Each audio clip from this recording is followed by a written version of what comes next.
Hi there, welcome back to our little handmade home. My name is Tanya and today is our third Very Merry Make Ahead for 2024. And today we are making patchwork stockings. So let's get started.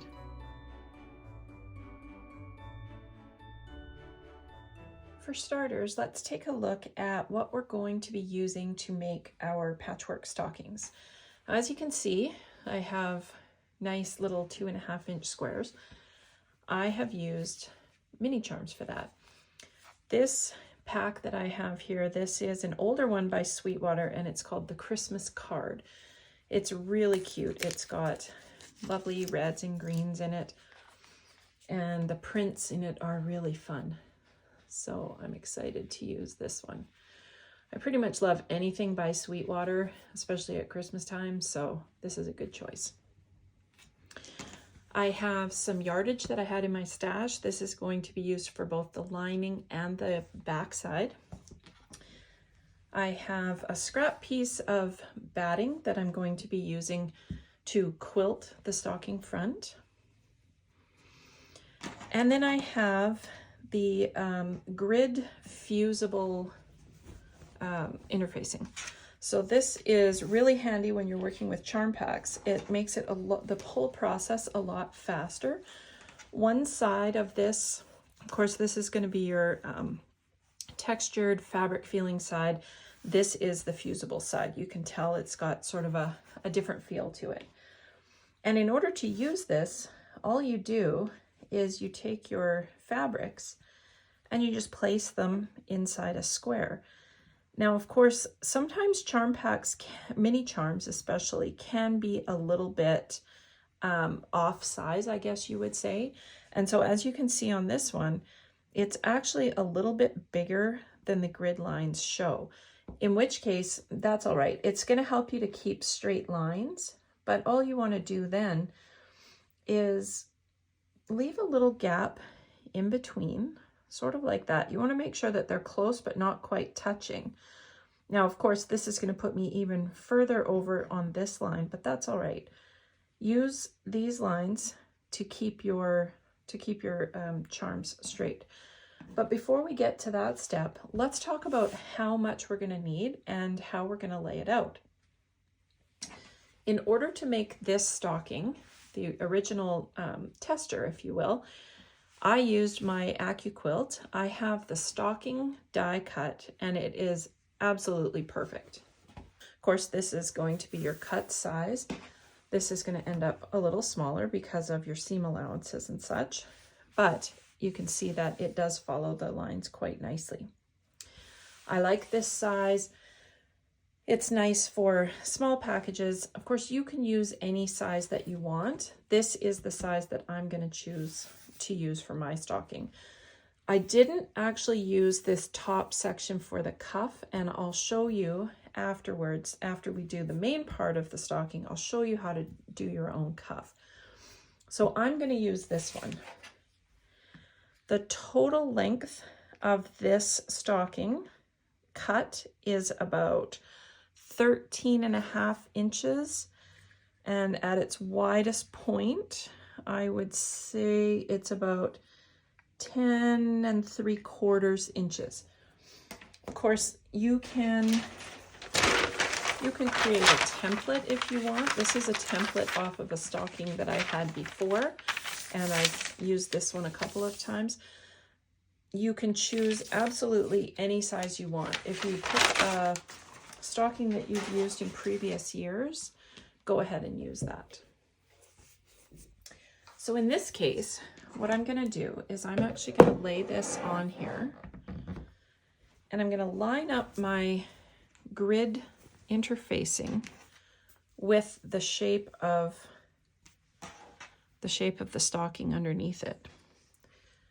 So what I want to do is I want to maximize the number of, or the amount of space that I'm going to be using and minimize the number of charms that I'm going to need. So as you can see, I want this top line to be, I want the top of my charms to be lined up here. And I want to make sure that I have enough overhang and coverage to cover all of these charms. So start by laying out your charms the way you like them.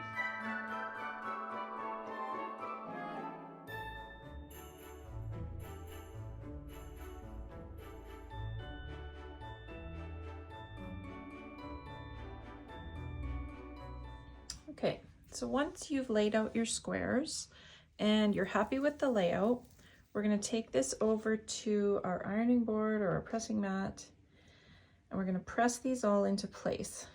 Now remember, you don't want them overlapping, but you also don't want too much of a gap in between, because we are going to be folding them to stitch them in place. Certainly, if your iron can get stuck to it, you might have a little too much of a gap, but I think that looks pretty good. So I'm going to press these and we'll be back to look at how we're going to stitch them.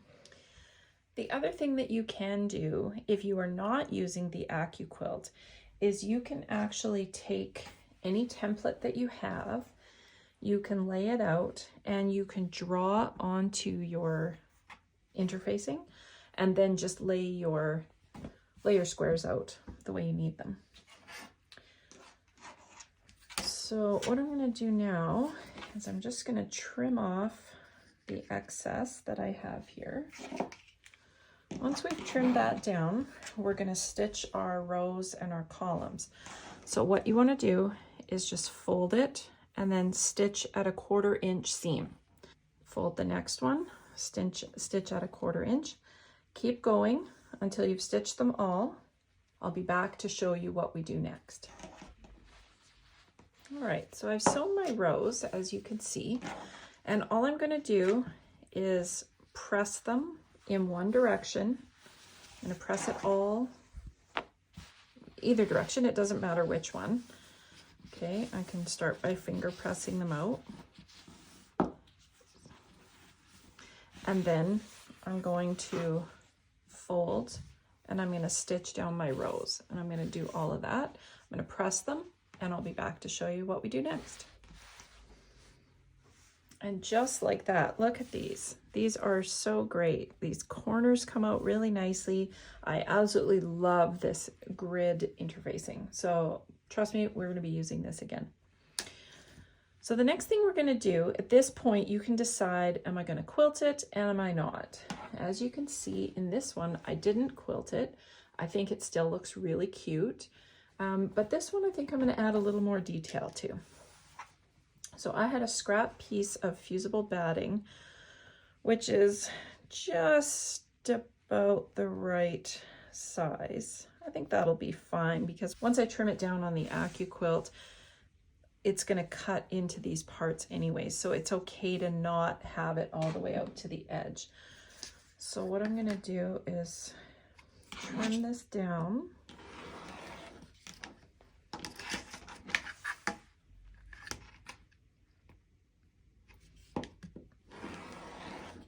I'm just going to use my scissors to cut this part out, because I don't want to accidentally cut through anything I shouldn't.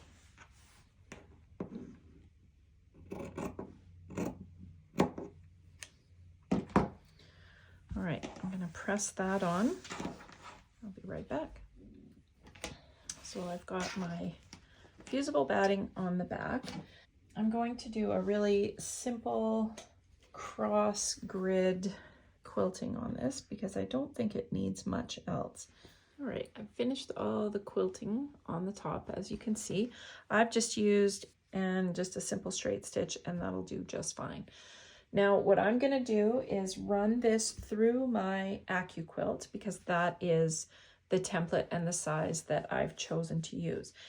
If you have made your own template, and obviously you've made it big enough for this, what you'll want to do now is pin your template on, or trace it on, you could do that too, and then cut very carefully all the way around it. The other thing that we're going to cut right now is both the backing and the lining. Now you can choose, of course, different fabrics for both of those, but I just thought this would look really good with it on both the front and the back, and I have enough that I can do it for the lining as well. So again, if you're using a template, you're going to want to pin it on there. As you can see on this one, I have used a different fabric for the lining than I did from the back side. So you can choose which way you want to go with that. What you're going to need is one piece of backing fabric that is the opposite layout of your patchwork, of course. So if you cut this first, you can always lay it face down onto your fabric and trace it that way so that you've got right sides together so that you know you have the right piece. Or you can cut them all in layers. I'm going to cut 3 because I need 2 for the same for the inside. So one facing left, one facing right. I'm going to need 1 for the backing, and of course I've already got my front here.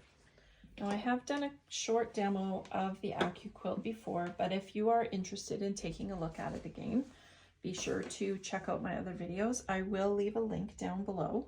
I'm going to cut the top layer of the stocking separately from the rest of it because I want to be sure that I'm getting my angles right. I don't want to lose any of this fabric at the top.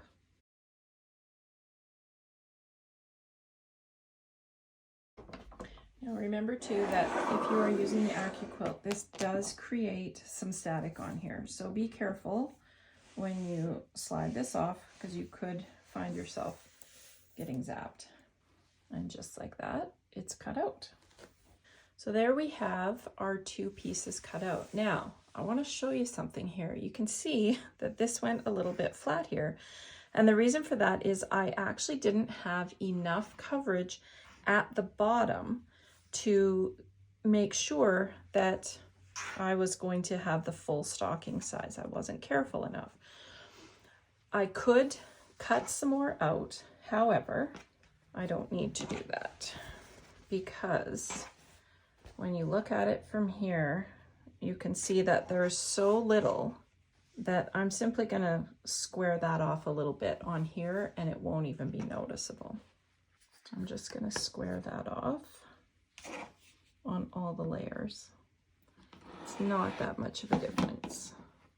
If it was going to make a really big difference, you could go back and stitch some more squares on the bottom and then shape it accordingly.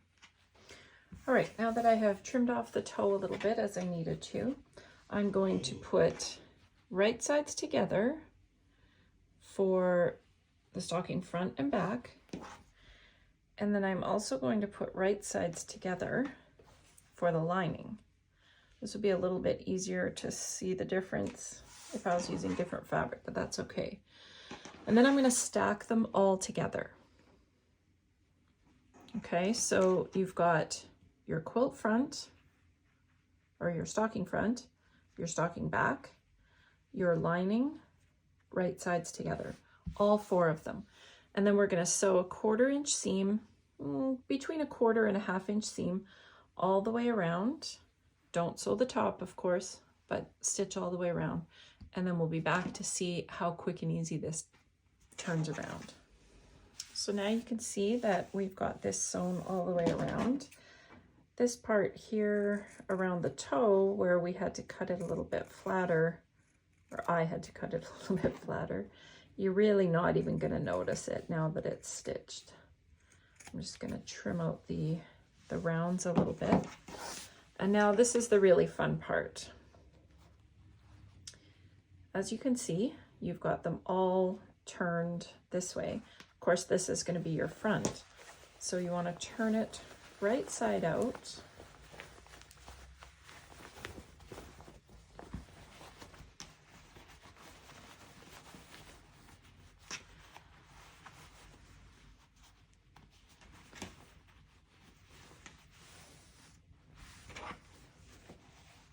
There's the front of your stocking.